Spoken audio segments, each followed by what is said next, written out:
उकडीचे मोदक सगळ्यांनाच आवडतात, पण करायला थोडीशी भीती वाटते. पण हेच मोदक आज आपण अतिशय सोप्या पद्धतीने तयार करणार आहोत. नमस्कार, मी कीर्ती. जिभेच्या स्वादिष्ट चोचलीमध्ये आपलं मनापासून स्वागत आहे. आज आपण हे जे उकडीचे मोदक तयार करणार आहोत, त्यामध्ये मी तुम्हाला भरपूर साऱ्या टिप्स आणि ट्रिक्स देणार आहे, जेणेकरून तुमचे देखील मोदक असेच कळीदार आणि एकसारखे मऊसूत तयार होतील. उकडीचे मोदक तयार करण्यासाठी आपल्याला लागणार आहे, मोदकासाठी आपल्याला लागणार आहे 1 कप खोवलेला नारळ, अर्धा कप गूळ घेतलेला आहे, त्याचबरोबर इलायची जायफळ पावडर घेतलेली आहे, 2 चमचे साजूक तूप, 1 कप इथं आपण तांदळाची पिठी, 1 कप पाणी घेतलेलं आहे. जेवढं आपण छोटी वाटी मैदा घेतला आहे तेवढंच आपल्याला दूध पण घ्यायचे छोटी वाटी. आणि त्याचबरोबर आपल्याला खसखस लागणार आहे आणि 1 चमचाभर साखर, चिमूटभर मीठ, इतकं साहित्य लागणार आहे. रेसिपीला सुरुवात करूया. सारण करायला घेऊया. सगळ्यात आधी आपण पॅन गरम करायला ठेवले आणि त्या पॅनमध्ये 1 चमचाभर तूप घालून घ्यायचे. आणि सगळ्यात आधी सारण करताना नारळाचा चव न घालता तुपानंतर आपल्याला गूळ घालायचा आहे. तर ही स्टेप का करायची की गूळ पगळल्यानंतरच मग आपल्याला नारळाचा चव घालायचा आहे, कारण की बऱ्याच वेळा आपण तुपावरती आधी नारळाचा चव परततो, पण यामुळे होतं काय की आपलं जे सारण आहे ते पुढं जाऊन कडक होण्याची शक्यता असते. आता त्याच्यामध्ये आपण गूळ पगळला की नारळाचा चव घालायचा आहे आणि घेतलेली खसखस घालून घ्यायची आहे. असं केल्याने काय होतं, जेव्हा आपण सारण परततो तेव्हा ती खसखस पण व्यवस्थित अशी भाजली जाते आणि ती करपत नाही. त्यामुळे आता हे मिश्रण आपण व्यवस्थितपणे मिक्स करून घ्यायचे. जोपर्यंत त्यातलं मॉइश्चर नारळाचं जात नाही तोपर्यंत आपल्याला हे मिश्रण मिक्स करत राहायचं आहे. आता बघा, यामधलं पाणी कमी झालेलं आहे इथं, आणि हे मिश्रण अगदी फळफळीत किंवा मोकळं सुटसुटीत झालं की मग आपण काय करायचं, आधी गॅस बंद करून घ्यायचं आहे आणि थोडंसं मिश्रण हलकं कोमट असताना त्याच्यामध्ये इलायची पावडर घालायची आणि जायफळ हे ताजं असं किसूनच घालायचं कधीही गोड पदार्थात, म्हणजे जायफळाचा स्वाद टिकून राहतो. इलायची पावडर आणि जायफळ आपण नंतर घातल्यामुळं स्वाद आपला टिकून राहतो, त्यामुळे ह्या स्टेप करणं गरजेचं आहे. आपलं मिश्रण तयार झालेलं आहे. आता तेच पॅन मी पुन्हा एकदा धुवून घेतलं आणि आता याच्यामध्ये आपल्याला उकड काढून घ्यायची. तर थोडंसं पॅन गरम झालं की त्यामध्ये सगळ्यात आधी आपण 1 कपभर पाणी घालून घ्यायचे. आता 1 कप पाणी घातलं की आपण जी एक छोटी वाटी दूध घेतलं होतं ते घालून घेतलं. आता इथं तुम्ही हे प्रमाण अर्ध करू शकता, अर्ध पाणी आणि अर्ध दूध. दुधामुळं काय होतं की मोदक आणखीन पांढरे शुभ्र होतात. आता आपण बरेच जण या दुधामध्येच मीठ घालतात, पण आपल्याला हे मीठ दुधामध्ये न घालता आपण हे जी तांदळाची पिठी घेतली होती त्याच्यामध्ये आपण हे मिक्स करून घ्यायचं आहे, म्हणजे आपलं जे दूध घातलं आहे ते फुटणार नाही. त्याचबरोबर आता दुधाला हलकी उकळी आली पाण्याला की आपण त्याच्यामध्ये 1 चमचाभर तूप घालून घ्यायचे. तुम्ही इथं लोणी किंवा तेलाचा वापरसुद्धा करू शकता. फक्त आपल्याला एवढ्या प्रमाणासाठी 1च चमचा तुपाचा वापर करायचा आहे. यापेक्षा जर आपण तूप जास्त वापरलं तर आपली पारी फाटू शकते. ही टीप तुम्ही नक्की लक्षात ठेवा. त्याचबरोबर हलकी उकळी आली की यामध्ये आपण तांदळाची पिठी आणि जो मैदा आहे तो घालून घ्यायचा आहे आणि हलक्या हाताने याला व्यवस्थित आपल्याला हे मिक्स करून घ्यायचं आहे. आता आपली गॅसची जी फ्लेम आहे ती अगदी लो टू मीडियम आहे आणि तीच सुरू आहे. आता थोडी हलकं आपण हे मिश्रण मिक्स केलं की त्यानंतर काय करायचे, आपल्याला त्याच्यावरती झाकण टाकून घ्यायचे आणि हे झाकण आपल्याला 10 ते 12 मिनिट असंच ठेवायचं आहे, म्हणजे याला छान दणदणीत अशी या मिश्रणाला वाफ येईल आणि जेवढी छान ह्याला वाफ येईल तेवढीच आपली उकड परफेक्ट अशी तयार होईल. इथं बघा, वाफेचं सगळं पाणी या पिठावरती पडत आहे. उकड साईडला तयार होते तोपर्यंत आपण एका पेल्याला तुपाचा हात लावून घेऊया. तर आपण ही उकड मळणार नाही आहोत, फक्त याच्या गुठळ्या फोडून घ्यायच्या आहेत. त्यासाठी मी भांड्याला तूप लावलं. तर आता ही उकड जी आहे ती आपण एका परातीमध्ये काढून घेऊया. प्रथम दर्शनी ती तुम्हाला कोरडी वाटेल, पण अजिबात कोरडी नाही, एकदम दणकून छान वाफवलेलं हे पीठ आहे. आता अशी परातीत काढल्यानंतर पेल्याने फक्त आपण याच्या गाठी मोडून घेणार आहोत आणि हा गोळा फक्त एकसारखा एका ठिकाणी करून घेणार आहोत. आता ही उकड आपल्याला हाताने न मळता आपण मिक्सरच्या भांड्यामध्ये काढून घेणार आहोत. तर ही मिक्सरची ट्रिक वापरायची. फक्त एकच गोष्ट लक्षात ठेवायची की मिक्सरमधून ही उकड काढत असताना आपलं पीठ जे आहे ते कोमट असलं पाहिजे. गरम पीठ तुम्ही मिक्सरमधून फिरवू नकात, नाहीतर काय होतं, मिक्सरच्या भांड्याला एकदम ते चिटकून बसतं. तर चिटकू नये म्हणूनच आपण मिक्सरच्या भांड्याला तेल लावलेलं आहे. आता इथं बघा, अगदी हाफ बीटवरती मिक्सर फिरवत आपण 2 ते 4 वेळाच हे पीठ फिरवलं आणि असा मऊसूत लोण्यासारखा हा गोळा आपल्या पिठीचा तयार झालेला आहे. बघा, मस्त न मळता सुद्धा हे पीठ अगदी एकसारखं झालेलं आहे. फक्त आता आपल्याला हाताने एकदाच ते एकसारखं करून घ्यायचं आहे आणि हे आपलं जे पीठ आहे हे मोदकासाठी रेडी झालेलं आहे. मोदक करायला घेऊया. आता आपण एक लिंबा एवढा गोळा पिठातला काढून त्याचा मोदक करायला घेऊया. आणि नंतर हा गोळा काढून घेतल्यानंतर आपल्याला हे जे पीठ आहे किंवा जी उकड आहे ती झाकून ठेवायची आहे. कारण की जर ती अशीच उघडी ठेवली तर काय होतं, तांदळाचं पीठ आहे त्यामुळं लगेचच वाळून जातं हवा लागली की.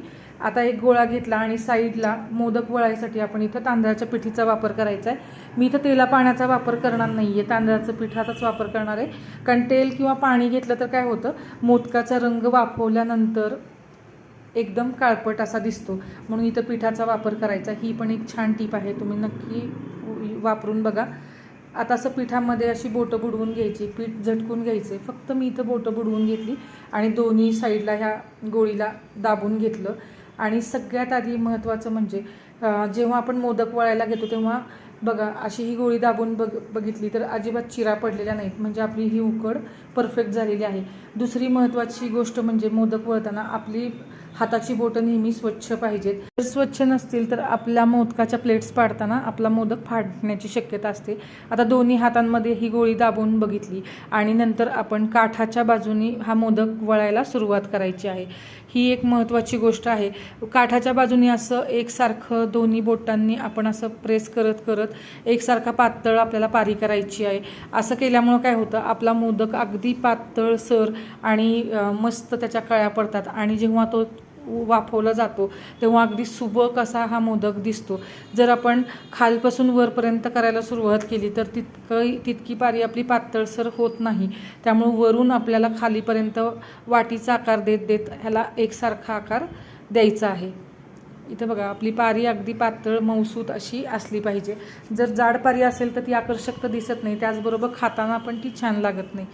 तुम्ही इथं बघा अगदी आवश्यकता जेव्हा वाटेल आपल्याला तेव्हा परत एकदा बोटांना आपण तांदळाचं पीठ लावून ही पारी एकसारखी करू शकतो. इथं पिठाचा वापर करत असताना सुद्धा फक्त नुसतं पिठामध्ये हे बोटं बुडवायचे आहेत, फार पीठ पण नाही लावायचं. कारण जर फार पीठ लावलं तर आपले मोदक जे आहेत ते पिठा तयार होतात, त्यामुळे वाफवले तरी पण त्याच्यावरती असा एक वेगळा थर तयार होतो आणि त्याची चकाकी निघून जाते. त्यामुळे फक्त आपल्याला बोटं फिरवत असताना पिठात बुडवायची आहे. आता आपली पारी छान पातळसर अशी तयार झालेली आहे आणि खोलगटसुद्धा अगदी वाटीचा आकार तयार झाला आहे. आता आपण याला प्लेट्स पाडून घेऊयात, म्हणजेच याला कळ्या पाडून घेऊया. आता कळ्या पाडत असताना सगळीकडून एकसारखं पुन्हा एकदा 2 अंगठ्यांनी आपण बघायचं आहे. कुठं जर जाडसर वाटत असेल तर ते थोडंसं प्रेस करून एकसारखं करून घ्यायचं आहे. मोदकाची पारी अगदी पातळसर आणि खोलगट वाटीसारखीच असली पाहिजे. पुन्हा आपली बोटं स्वच्छ ठेवायची आहेत मोदक वळण्यापूर्वी. आणि आता पहिली आपण मोदकाची प्लेट पाडून घेऊया. त्याच्या आधी जर थोडंसं कुठं जाडसर वाटलं तर त्याला पातळसर करायचे. आता 2 बोटं मी अशी पिठात बुडवली आणि अंगठ्याच्या शेजारचं जे बोट आहे ते आपल्या वाटीच्या आतल्या बाजूला आणि बाहेरची जी 2 बोटं आहेत अंगठा आणि त्याच्या शेजारचं बोट, त्यांनी अशी एक छान अशी कळी पाडून घेतली. बघा अगदी प्लेट मस्त पडली आहे, यालाच कळी असं म्हणतात. त्याच कळीच्या शेजारी आपण ही दुसरी पण प्लेट पाडून घेतली. आणि मोदक वळताना तो सुबक दिसावा यासाठी खास टिप म्हणजे कळ्यांमधलं जे अंतर आहे ते खूप कमी ठेवायचं आहे आपल्याला. फार गॅप ठेवून जर आपण कळ्या पाडल्या तर त्या तितक्या आकर्षक दिसत नाही मोदक वळल्यानंतर. अगदी प्लेट्स सगळ्या मस्त अशा झालेल्या आहेत आपल्या, कारण की आपली जी पारी आहे ती पातळसर आहे. त्यामुळेच ह्या प्लेट्स ज्या पडत आहेत ते शार्प अशा दिसतात आहेत. आणि वरपासून ते खालीपर्यंत आपल्याला ही प्लेट व्यवस्थित पाडून घ्यायचं आहे. आता पारीच्या मध्यभाग वरच्या भागापेक्षा थोडासा जाडसर ठेवायचा, म्हणजे आतमध्ये खोलगट अशी आपली छान वाटी तयार होते. आता ह्या प्लेट तयार झाल्यात, त्याच्यामध्ये सारण भरूया. 1 ते 1.5 चमचा इतकं सारण आपण त्याच्यामध्ये घालायचं. आणि हे सारण पण बघा किती व्यवस्थित झालेलं आहे, अजिबात बोटाला चिटकत नाही आहे. असं व्यवस्थित सारण दाबून अर्धचंद्राकार जो होतो आपल्या हातांचा तो त्याच्यावरती फक्त मोदक आपल्याला सरकवत फिरवायचा आहे. कुठेही त्याला जास्त दाब द्यायचा नाही आहे. आणि असा मध्यभागानेच त्याला असा प्रेस करत करत त्याच्यावरचं जे एक्स्ट्राचं पीठ आहे ते काढून घ्यायचं आहे. कारण की जर मोदकाचा वरचा भाग किंवा शेंडीकडचा भाग जर जास्त असा जाडसर राहिला तर मोदक खाताना छान लागत नाहीत. बघा आपला कळीदार पहिला मोदक तयार झालेला आहे. अशाच पद्धतीने आपण सगळे मोदक सुबक असे तयार करून घेऊया, हातवळणीचे मोदक.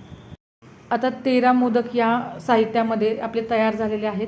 आता हे आपण वाफवायला ठेवायचे. तर स्टीमरमध्ये पाणी घातलं आणि आता इथं मी केळीच्या पानाचा वापर करणार आहे. तर केळीच्या पानाला इथं तेल लावून घ्यायचं आहे. जर केळीचं पान नसेल तर हळदीचं पान वापरलं तरीसुद्धा मोदकाला खूप छान स्वाद येतो आणि मस्त लागतो चवीला नंतर वाफवल्यावरती. पण जर तुमच्याकडे दोन्हीही नसेल तर तुम्ही सुती कापड ओलसर करून किंवा मस्त व्यवस्थित सुती कापड पिळून असं चाळणीवरती ठेवलं तर आपले मोदक छान वाफवले जातात. म्हणजे मोदकावरती वाफेचं पाणी पडत नाही, त्या कापडावरती पडतं आणि मोदक व्यवस्थित वाफवले जातात. आता इथं बघा केळीच्या पानाला तेल व्यवस्थित लावून झाल्यानंतर आपण हे मोदक वाफवायला ठेवायचे. पण वाफवायला ठेवण्याच्या आधी असं हे मोदक पाण्यामध्ये बुडवून ठेवायचे. तर ही स्टेप का करायची आहे, जेव्हा आपले हे मोदक आता करून बराच वेळ झालेला आहे, पण जर आपण ही स्टेप केली नाही तर जेव्हा वाफवतो तेव्हा हे मोदक फाटण्याची शक्यता असते. त्याला ओलसरपणा ठेवणं गरजेचं आहे. आता हे मोदक आपल्याला 10 ते 12 मिनिटांसाठी छान वाफवायचे आहेत. जोपर्यंत त्याची चकाकी येत नाही किंवा त्या मोदकावरती ग्लेज येत नाही, असे दोन्हीकडं मी हे मोदक वाफवायला ठेवलेले आहेत. आता साधारणपणे 15 मिनिट झाल्यानंतर बघा मोदकाला एक छान वेगळीच चकाकी आलेली आहे. पांढरे शुभ्र हे मोदक तयार झालेले आहेत. थोडेसे उघडून बघायचे आणि जर असं बोट लावल्यानंतर जर मोदक हाताला चिटकला नाही तर आपले हे मोदक परफेक्ट झाले आहेत आणि त्याला वेगळाच ग्लेज आला की मोदक तयार झालेत असं समजून गॅस बंद करून टाकायचा आहे आणि पुन्हा एखादा मिनिटभर आपण असेच हे झाकून ठेवायचे. म्हणजे आपले परफेक्ट असे मोदक उकडीचे तयार होतात. आता आपले उकडीचे मोदक तयार झालेले आहेत. आता व्यवस्थित त्याला आपण केळीच्या पानांवरती काढून घेतलेलं आहे. तर मस्त अगदी मऊसूत असे हे मोदक तयार होतात आणि आपले सगळे मोदक तयार झालेले आहेत. आता यावरती असं छानपैकी नैवेद्य दाखवायच्या आधी असं तूप सोडून घेऊया त्यावरती. हे मोदक फक्त दिसायला छान नाहीत तर खायला देखील अप्रतिम असे लागतात. अजिबात चिवट कडक होत नाहीत. अगदी थंड झाल्यावरती देखील तितकेच मऊसूत राहतात. मी तुम्हाला एक मोदक फोडून दाखवते. अगदी सारण बरोबर असं भरपूर गच्च भरलेलं आहे. आजची रेसिपी जर तुम्हाला आवडली असेल तर रेसिपीला लाईक शेअर कमेंट करा. चॅनलला सबस्क्राईब केलं नसेल तर सबस्क्राईब करायला विसरू नका आणि असेच नवनवीन व्हिडिओ या चॅनलवर पाहत राहा. धन्यवाद.